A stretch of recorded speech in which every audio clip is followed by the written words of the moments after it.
Assalamualaikum sahabat semuanya, kembali lagi di channel YouTube kita Belajar IPS TV. Dalam video pembelajaran kali ini kita akan belajar tentang dinamika penduduk di benua Afrika. Oke, kalian sudah siap belajar?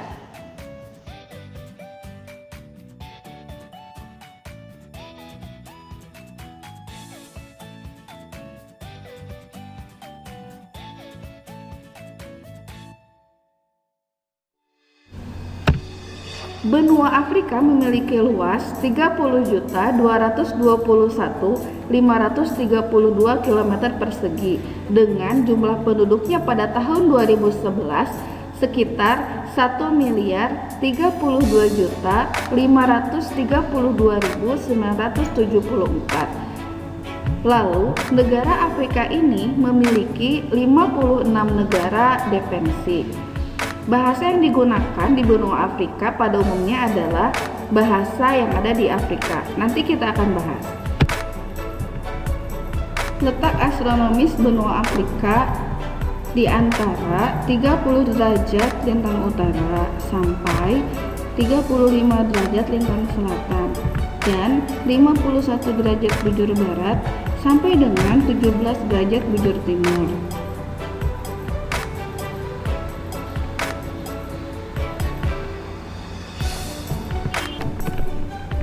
Batas benua Afrika yaitu untuk sebelah utara benua Afrika ini berbatasan dengan Laut Tengah dan juga Selat Gibraltar. Sebelah timur berbatasan dengan Laut Merah dan juga terusan Suez. Untuk sebelah selatan benua Afrika ini berbatasan dengan Samudra Hindia. Lalu sebelah barat berbatasan dengan Samudra Atlantik.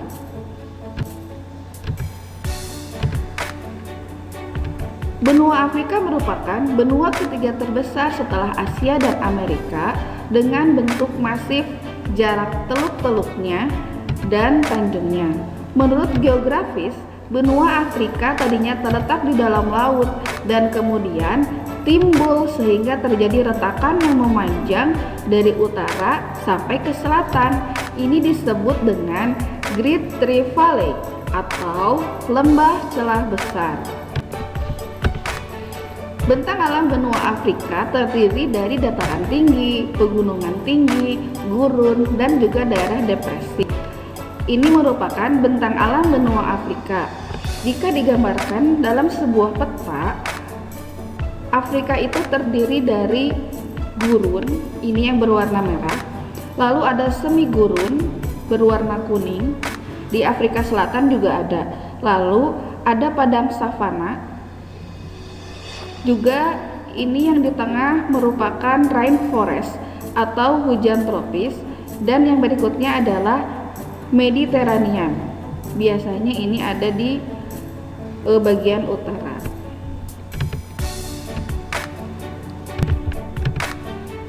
Dataran tinggi di benua Afrika itu terbagi menjadi dua, yaitu yang pertama Plato Afrika Selatan yang ada di Plato Ethiopia dan juga Plato Danau Tengah.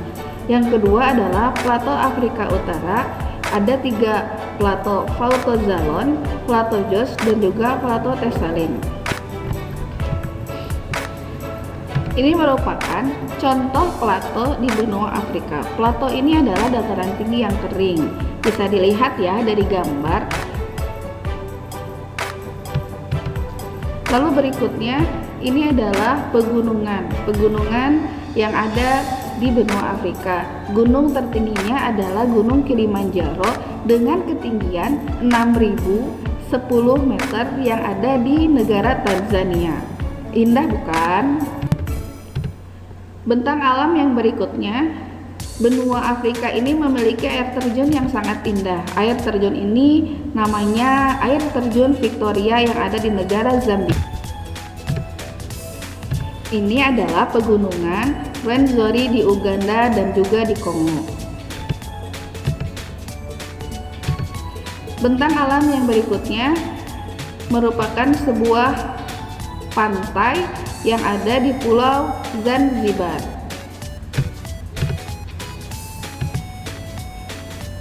Taman Nasional Serengeti di Tanzania.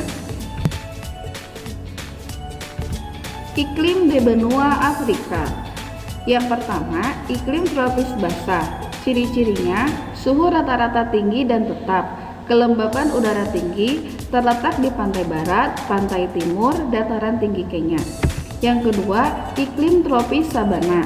Ciri-cirinya, hujan ketika musim panas, kering ketika musim dingin, dan terletak di bagian utara dan selatan benua Afrika. Iklim sedang yang hangat. Ciri-cirinya, hujan ketika musim panas dan terletak di tenggara Afrika. Yang keempat, iklim Mediterania. Iklim ini memiliki ciri-ciri sejuk pada musim panas dan hangat di musim kering, lalu terletak di Laut Tengah Maroko, Aljazair, dan Tunisia.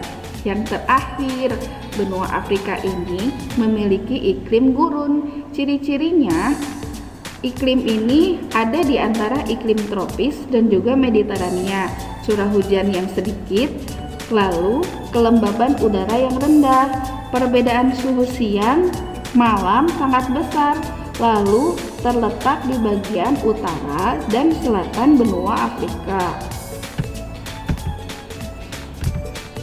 Flora yang ada di benua Afrika terbagi menjadi 3. Yang pertama adalah hutan tropis, yang kedua sabana dan stepa, dan yang ketiga adalah tumbuhan gurun.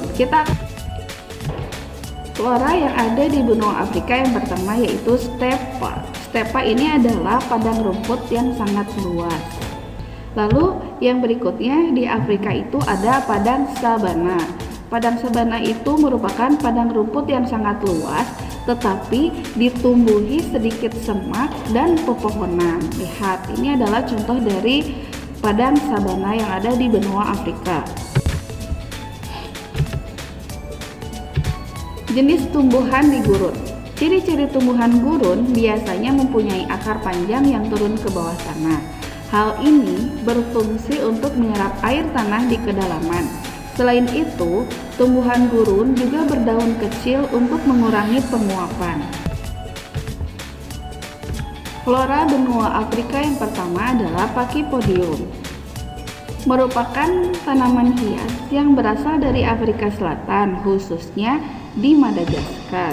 Tanaman ini juga sering disebut sebagai Madagascar palm. Habitat aslinya berupa tempat kering, tandus, dan berbatu, membuat tanaman ini berkembang sebagai tanaman penyimpan air atau tanaman sukulen. Tanaman ini juga memiliki bentuk yang menyerupai kaktus, sehingga kadang-kadang orang awam sulit untuk membedakan dengan kaktus. Yang kedua yaitu kaktus. Kaktus dapat tumbuh pada waktu yang lama tanpa air. Kaktus biasa ditemukan di daerah-daerah yang kering.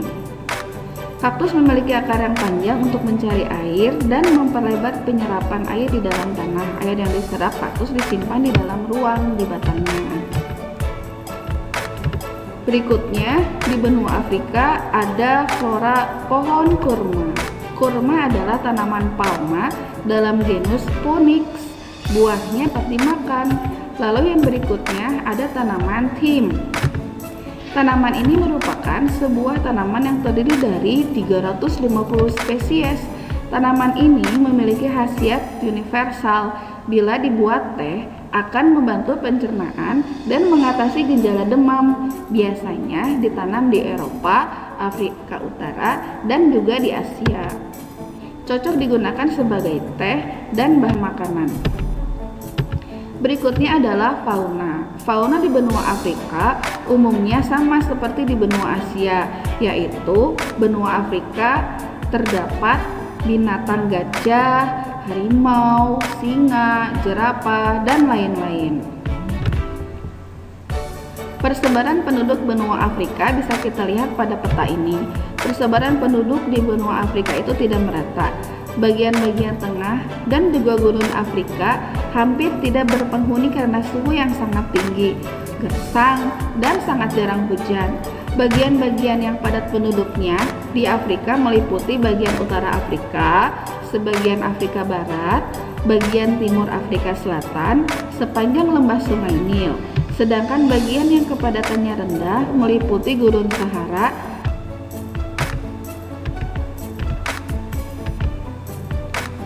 Sebagian besar dari benua Afrika memiliki kualitas penduduk yang rendah. Hal ini dikarenakan angka harapan hidup yang relatif pendek, pendidikan yang rendah, atau bahkan tidak sama sekali mengenyam pendidikan, lalu pelayanan kesehatan yang tidak mencukupi, dan sebagainya.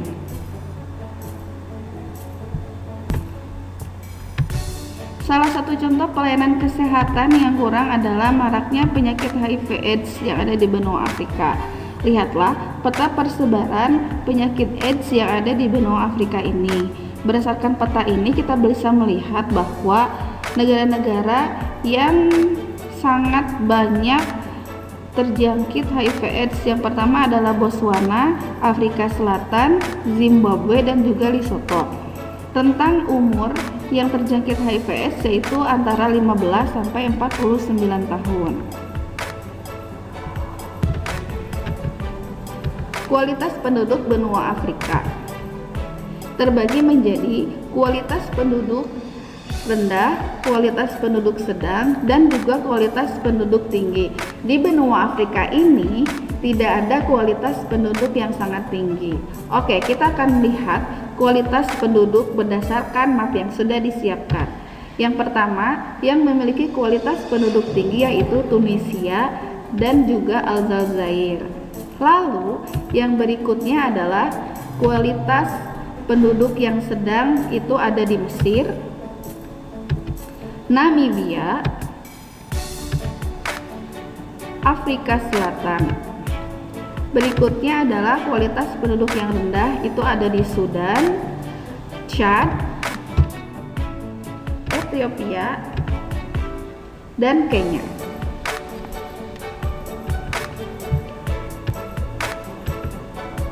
Ras-ras di Afrika. Secara garis besar, penduduk di Afrika digolongkan menjadi 4 kelompok besar. Yang pertama, ada ras Negro. Ras Negro mendiami sebagian besar bagian selatan Gurun Sahara. Yang kedua, ras Kaukasoid. Ras Kaukasoid dari keturunan Arab yang mendiami Afrika Utara.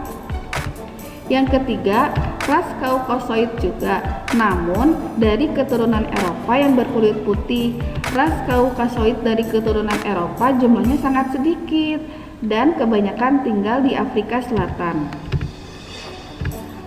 Suku pribumi adalah penduduk asli yang mendiami bagian-bagian pedalaman Afrika seperti Pygmy, Bushman, dan Hot. Sebagian besar penduduk Afrika berkulit gelap. Inilah mengapa Afrika disebut benua hitam. Bangsa Negro di Afrika dapat dibagi menjadi dua, yaitu Negro Sudan, ciri-cirinya kulit hitam, bibir tebal, dan memiliki rambut yang keriting. Yang kedua adalah Negro Bantu, ciri-cirinya sama seperti Negro Sudan, namun warna kulit sudah lebih terang. Ini adalah contoh dari ras Negroid, memiliki kulit yang gelap, bibir yang tebal, lalu rambut keriting ya. Ini ras Kaukasoid dari Eropa. Ini adalah suku Bushman, penduduk asli benua Afrika.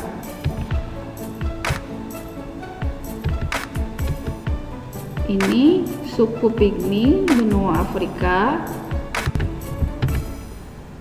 Kepercayaan di Afrika itu beragam. Di bagian utara dan barat, agama mayoritasnya adalah agama Islam. Lalu di bagian selatan, agama mayoritasnya adalah Kristen, minoritasnya adalah Islam dan Hindu. Di sekitar tengah Afrika banyak yang menganut animisme. Lalu di bagian timur Afrika, penganut animisme dan Islam hampir sama. Agama-agama lain seperti Yahudi dan Katolik Roma. Ini adalah peta persebaran agama di benua Afrika. Bisa kita lihat dari warna. Untuk berwarna ungu, ini adalah wilayah yang menganut agama Kristen. Lalu hijau ini Islam, dan ada berwarna pink ini merupakan agama kepercayaan. Budaya di Afrika, yang pertama ada karya seni. Karya seni di Afrika dapat ditemukan dalam bentuk lukisan-lukisan tangan di dinding atau ukiran-ukiran kayu yang bertema manusia atau hewan. Ini adalah contoh dari karya seni di benua Afrika. Selanjutnya ada bahasa. Bahasa di Afrika bermacam-macam dengan bahasa utama yaitu Swahili, Arab, dan Hausa. Dengan bahasa tradisional lainnya sekitar 1.500 sampai 2.000 bahasa yang ada di Afrika. Ini adalah persebaran bahasa di benua Afrika. Ada yang dikelompokkan menjadi bahasa Afro-Asiatik, ada juga Nilo-Saharan yang berwarna kuning, Niger-Congo-A itu berwarna merah, Niger-Congo-B orange, Khoisan itu berwarna hijau, dan Austronesia berwarna ungu.